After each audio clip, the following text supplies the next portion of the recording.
और इसी बीच अब प्रदेश में 2 बार वार्षिक परीक्षाएं होंगी। बोर्ड के अध्यक्ष डॉक्टर वीपी यादव ने इंडिया न्यूज हरियाणा से खास बातचीत की। उन्होंने कहा कि हरियाणा विद्यालय शिक्षा बोर्ड जून में भी वार्षिक परीक्षाओं का आयोजन करेगा और क्या कुछ कहा है उन्होंने, आइए आपको सुनाते हैं।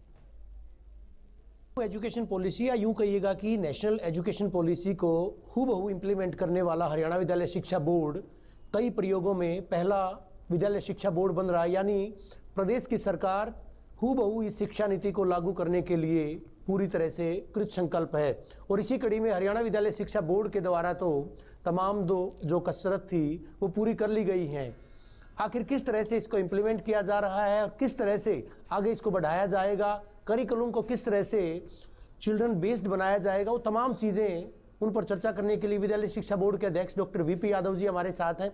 सर जी, नेशनल एजुकेशन पॉलिसी की बात आई थी और हरियाणा विद्यालय शिक्षा बोर्ड ने कई कदम आगे बढ़ाए हैं, उन पर चर्चा करेंगे। जरूर जानना चाहेंगे कि आखिर हरियाणा विद्यालय शिक्षा बोर्ड या हरियाणा सरकार ऐसा प्रांत कैसे बना है कि तमाम वो चीज़ें जो नेशनल एजुकेशन पॉलिसी की उनको लागू किया जाए। रवि जी, ऐसे कि कोई भी जब पॉलिसी आती है और उसके प्रोविजंस होते हैं उनको बाय एंड बाय इम्प्लीमेंट किया जाता है एंड इट्स अ प्रोसेस, कोई इवेंट नहीं है। राष्ट्रीय शिक्षा नीति के अंदर एक प्रोविज़न ये है कि स्टूडेंट्स के लिए बेहतर परफॉर्मेंस के लिए उसे 1 चार्ज और देना है, यानी सेम एग्जामिनेशन ट्वाइस। तो इसके अंतर्गत हमने जो फरवरी मार्च में एग्ज़ाम होता है इसको हमने जून जुलाई में दोबारा करवाने का जो है निर्णय लिया है सेकेंडरी लेवल पर। इस बार अगले बार ये सेकेंडरी और सीनियर सेकेंडरी दोनों लेवल पे होगा। तो मैं मानता हूँ कि देश के अंदर हरियाणा विद्यालय शिक्षा बोर्ड पहला ऐसा बोर्ड होगा जो राष्ट्रीय शिक्षा नीति 2020 का इस प्रोविज़न को लागू करेगा। और हमारा जो ऑर्गेनाइजेशन है कोबसे में, उसमें भी जो council of board of school education में जिस इंडिया के 70 बोर्ड्स हैं, जब हम बेस्ट प्रैक्टिस को शेयर करते हैं तो उसके अंदर 2 बोर्ड, एक तो हरियाणा बोर्ड, एक कर्नाटका बोर्ड की बात आई थी कि हम इसको कब करवाएं।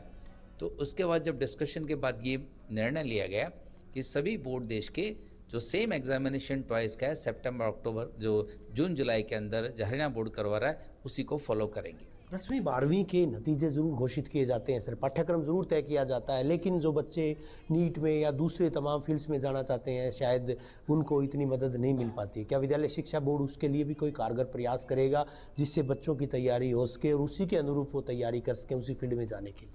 देखिए, जो नीट या JEE है, ये एग्जामिनेशन जो होते हैं इनका बेसिक कंटेंट तो ये है कि वो NCERT का जो करिकुलम बेस्ड होते हैं और कुछ एक टॉपिक एक्स्ट्रा वो दे सकते हैं उसमें या दे देते हैं।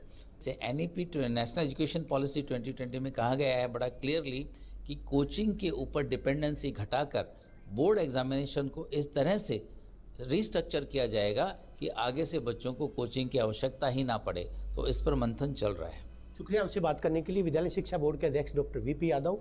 और नेशनल एजुकेशन पॉलिसी को लागू करने वाला हरियाणा विद्यालय शिक्षा बोर्ड देश का पहला ऐसा बोर्ड बना है जिसने उस पॉलिसी को कई सारी जो प्रावधान थे उनको उसी मानंद लागू भी किया है। और उनमें एक प्रावधान ये है ट्वाइस एग्जामिनेशन, 2 बार एग्जामिनेशन ठीक उसी तर्ज पर आयोजित किया जाएगा। दूसरी परीक्षा जो हालांकि एक परीक्षा हो चुकी है फरवरी के महीने में जिसका आगाज हुआ था, अप्रैल में जिसका अवसान हुआ था, ठीक उसी तर्ज पर फिलहाल इस साल जो है सेकेंडरी यानी 10वीं की परीक्षाओं का संचालन करवाया जाएगा दोबारा से। और जो बच्चे परफॉर्म करेंगे, जो बच्चे बेटर परफॉर्म करेंगे, उसी स्कोर को इसमें लिया जाएगा। तो कहीं ना कहीं उन बच्चों के लिए उनको हताश होने की आवश्यकता नहीं है जो कि पिछली परीक्षा में यानी जो कि फरवरी की परीक्षा में पिछड़ गए थे। उससे इतर भी कई सारी चीज़ें, चाहे नीट के एग्जाम की तैयारी को स्कूल लेवल पर ही करवाए जाने की बात कही जाए या फिर प्रश्न पत्रों की डिज़ाइन, वो पहली मर्तबा हरियाणा विद्यालय शिक्षा बोर्ड के द्वारा यानी देश के ऐसे बोर्ड के द्वारा जिसने प्रयोग किया है। हालांकि चाहे CBSE की बात करें या फिर दूसरे तमाम बोर्ड्स की बात करें, वो शायद ये पहल नहीं कर पाए थे। यहाँ तक कि CBSE जैसे बड़े बोर्ड तो अभी तक 10वीं 12वीं का परीक्षा परिणाम भी जारी नहीं कर पाए थे।